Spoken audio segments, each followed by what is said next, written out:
When Larry Page and Sergey Brin were computer science PhD students at Stanford, they wondered if there was a better way to find information on the web. Their research project turned into a much-praised search engine. It is called Google, which became popular mainly by word of mouth. Since turning Google into a business 3 years ago, the company has won a number of industry awards for technical excellence and ease of use. Currently, Google handles over 100 million search requests every day. The Wall Street Journal has called Google everything a search engine should be: thorough, smart, speedy, and honest. I'm pleased to welcome to this table for the very first time those two founders of this company. Let me just start with the idea. What happened? I mean, tell me one more time, because Google is Google. Well, we were working in our PhDs, actually. Yeah. And we accidentally happened across better search technology. Yeah. So we didn't even intend to build a search engine. We just sort of fell into it. Yeah. And we started downloading everything on the web, and we started doing interesting research on it. And we actually went to Yahoo. Once we had something interesting, we went to David Filo, who's Right. one of the founders of Yahoo. Right. So this is great search technology. Why don't you guys make a company, and maybe we'll use you someday. And we sort of went off, and we continued doing our research for a long time. So David said that to you? Yes. Yeah. Yeah. And eventually, we actually started a company. We finally broke down and said, "Oh, we're not quite going to finish our PhDs right away. We're going to start a company to get this thing out into the world." Tell us about the name Google. Google comes from the number Google, which is a 1 with 100 zeros after it. Yeah. However, it was coined before we had the Google spell check feature. In fact, the number is spelled G-O-O-G-O-L, but the company is G-O-O-G-L-E. You did not launch any great marketing campaign. You literally let it expand by word of mouth. That's right. We launched the search engine originally at Stanford. We carried over the traffic to the Google.com site. And we grew from there, like 20% per month, every single month, over and over and over. And over 3 years, that compounds to a huge amount of traffic. Now, in every country in the world, we just get a lot of usage, and we continue to grow based on the quality of the product. When you went searching for money, what'd you find? We actually, it was very interesting being at Stanford, I guess. There's a lot of resources available. Yeah. And actually, very quickly, we got to David Sheridan, who's one of the founders of Sun. He said, "You know, this is great. How about I write you a check?" All right. Is that what he said? Yeah, and he just wrote us a check. And we had no lawyers. We had no company. The check actually sat in my desk drawer for like a month. It was like a $100,000 check. Because you didn't know what to do with it, or Yeah, what? we couldn't cash it. We didn't have a company. It was made out to Google. That's right. Don't you know that after 90 days a check is no good?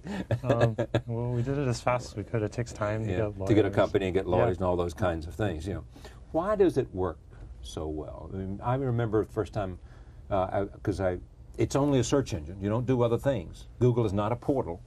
It's a search engine. Yeah. And that's part of the reason it's successful, don't you think?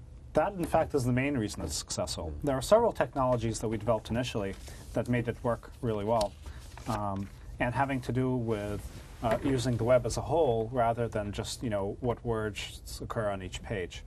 But we quickly moved beyond that, beyond the first few technologies that we developed at Stanford. We hired up a research group, a really good staff of engineers. At the same time, the other search engines were stopping working on search. You can see now Excite. I mean, they're really questioning even if they're going to continue the portal, much less, you know, working on their search engine. Yeah. InfoSeek got bought by Disney, which eventually got shut down. But make the point here, which is you went to both of them, did you not, at some point? We talked to both of those companies, in fact, and even this was back in 96 or 97, and even then it was clear they wanted to be Yahoo. They weren't concerned about search. In fact, the quote from one of their CEOs is, "Oh, if our search is 85% as good as the next guy's, that's good enough for us." And we really didn't believe that was true. We think, you know, search is really important to people. It's how you get information, which is really critical to you. And so we set about creating our own. Yeah. Is the business model today the same as it's always been? Actually, it's remarkably accurate to our initial business plan. We sort of joke about this, but it's probably within 30% or something of the numbers we predicted. So we have managed to keep a very stable business model. It's very much what we expected it to be, and it's been very successful. It's a private company. That's right. You'll go public at some point. I mean, was the intention, did you think you'd go public earlier than this? And then when the bubble burst, you said, well, let's wait until the fallout clears? Well, we've sort of bucked those trends. We've been really interested in being profitable, like long before it was fashionable. That's what I say. You thought profit was good a long time ago? So we were much more conservative. We didn't do a $100 million ad campaign like some of our competitors. Yeah, here's what I've heard. I'm so happy to have the two of you sitting across the table from each other. That you know where I'm going, don't you? The idea was that you were not best friends. Were you? I think I read somewhere that you didn't like each other very much. That's true, but we're pretty good friends nonetheless. Wait a minute. You didn't like each other very much at the beginning, or not? But you tolerated each other. Yeah, I think, Larry's kind of obnoxious, but, I'm able... He's obnoxious and you're a nice, easygoing guy. I'm very easygoing, so I'm able to get along with him. And you buy into this characterization, Larry? Not really. I'd say Sergey is the obnoxious one. Now, has success been able to bridge this gap between you? Well, I think we should say the gap was more in the beginning. When we first met each other, we both really disliked each other. We remember this. Well, just tell me why. It was pretty much for the reasons that Larry said. I mean, obnoxious. Yeah, we're both actually kind of obnoxious, and we met when I was recruiting him to the Stanford PhD program. Yeah. And Larry had to comment on every single thing and be difficult in every conversation. And we had to debate every single point, which I guess are things that I tend to do as well. So while we are continuously arguing, I guess that's also our commonality. And we grew to be friends pretty early on once he started in the PhD program. Now, does what's happened in terms of the bursting of the bubble, does that make a difference? I mean, what impact does that have on you guys? I think or on Google, really? It definitely has an impact. Like, actually, the office space around us is 30% vacant now. Yes, of course. So we used to know and there are lots of people looking for a job. That's right. So you can find some talent out there with not the same kind of competitive rates. Yeah, we get about 500 resumes every day. Do you really? Yeah, so there's tremendous interest in people working at Google. But I think the bubble has actually, in some ways, been nice for us because we've really been focused on, core, making money, being pretty conservative about how we run our business. And that's much more what the market's returned to. Let me ask a couple things about today. One, you've just hired Eric Schmidt. He's been on board how long? Like 3 months or so. 3 months now. Yeah. He came, this is a guy who was a technology chief for Sun Microsystems, then he went to Novell, right? And he's still their chairman there, but he's come over to run Google.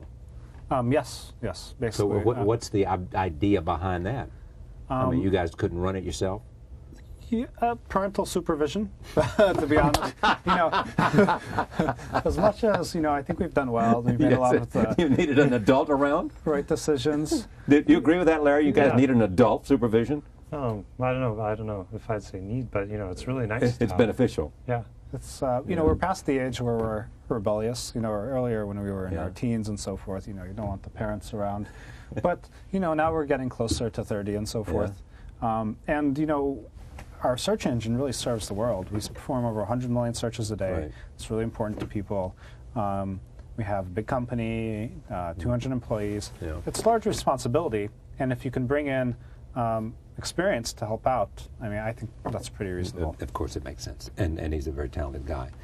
Talk to me about the evolution of this business. First of all, why were you more successful? Why is it that even Yahoo turned to you about a year ago as its search engine? Well, I think they gave a bunch of reasons. In fact, David Filo gave a bunch of reasons, saying that our search was much better. It's clear that we had invested a lot in search. We care a lot about search. That we had a lower cost basis because we used lots of PCs, low cost PCs. And that we had trajectory to stay better and improve even more than our competitors. So for all those reasons, they chose us. Yeah.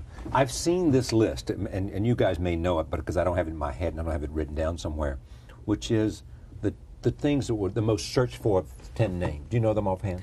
In the last week, I think it is. Lizzie Grubman's was one. Lizzie Grubman, yeah. Yeah, that's one. What else? The British Open, 2. I think you know them better than I do. I'm just off the top of my head. Penelope Cruz was 3 because of a movie she was in, I guess, huh? I can't remember the others offhand, but yeah, we really see trends in culture on our search engine because you'll see when something happens, all of a sudden searches shoot up. We had this incident when there was on Who Wants to Be a Millionaire. I'm trying to remember. There was like a big question about Carol Brady's maiden name and the Brady Bunch. Yeah. And You could see, if you looked at the graphs on Google, like how many people were querying for Carol Brady, you know, and like this, and then at the exact right time, gigantic. The question was asked within like 2 minutes, we had like 40,000 searches. Yes, and then it spiked down. and then 2 hours later, when the West Coast saw it, that's right. Then it also spiked. The West Coast had a repeat spike, so you can see down to the second, pretty much, what the world is thinking about. That's an amazing kind of bit of research right there. Yeah. It's really interesting data. There's so much information that flows through Google. It's really amazing. There's a lot that we can do with it. Yeah. Tell me how the face of this phenomenon is changing in terms of how you see the development of a search engine and what kind of factors will influence its development. Big question. Okay, well, I think one of the really important... We occasionally ask big questions, yes. Sergey. As you know. Yeah, I think search is all about getting more information to more people. One of the things that we've been doing is developing internationally really aggressively. We have interfaces in about 50 languages now. We have various levels of support sort of within those, including some translation features. So now, you know, if you're Italian and you search for things on the web and you get back English language results, they get translated to you in Italian. So it's really about bridging the world. We also have Google available on all kinds of cell phones, WAP phones, iMode phones in Japan. So that's all about getting information to more people. The other side of things is we try to get more and more information in there. Like now the discussion boards, where we made the acquisition of the Deja Usenet archives. And that's 500 million messages collected over 5 years of people talking to each other about all kinds of things. When your revenue streams come from where? So we have two main sources. One is advertising. From advertising, and we have two parts there. We sell to sort of bigger companies. We also sell automated through credit cards, and we have thousands of people who just buy ads on Google using credit card. We also make money providing search to customers like Yahoo. Netscape. We also provide corporate search to companies like Cisco. So if you go to the Cisco website and do a search, we power that for them. So, and where do you see the future then in terms of revenue streams? I think those streams will continue to be really big for us. Essentially. Yeah. I think also, you know, we'd like to get streams directly from users. I think you hear that a lot from Yahoo and companies like that. Yeah. I think it's a challenge right now to find things on the web that people want to pay for. Is the nature of the information that you're in search of changing? And in other words, do you have more and more access to databases? Yes, the answer is undoubtedly yes. Yeah. There are continuously more and more websites that we crawl. For example, we crawl all of Amazon, even though it's sitting in a database that's exposed to us. And there are more and more databases which either make themselves available to us by modifying exactly how they serve things, or we actually work to get more of them online by changing how we go about crawling, which is a big part of the web search process. To give me dazzle me with a number. I'll do that. So when we started, we had 30 million web pages, which was big at the time in 1998. Right. Now we have, you know, over 1.3 billion. 1.3 billion web pages. Actually, if you printed them out and stacked them up, it would be about 70 miles high of paper. Wow. So that's what you search when you search Google, and it's actually doubling roughly every year. We continue to, you know, increase the size. It's a great story.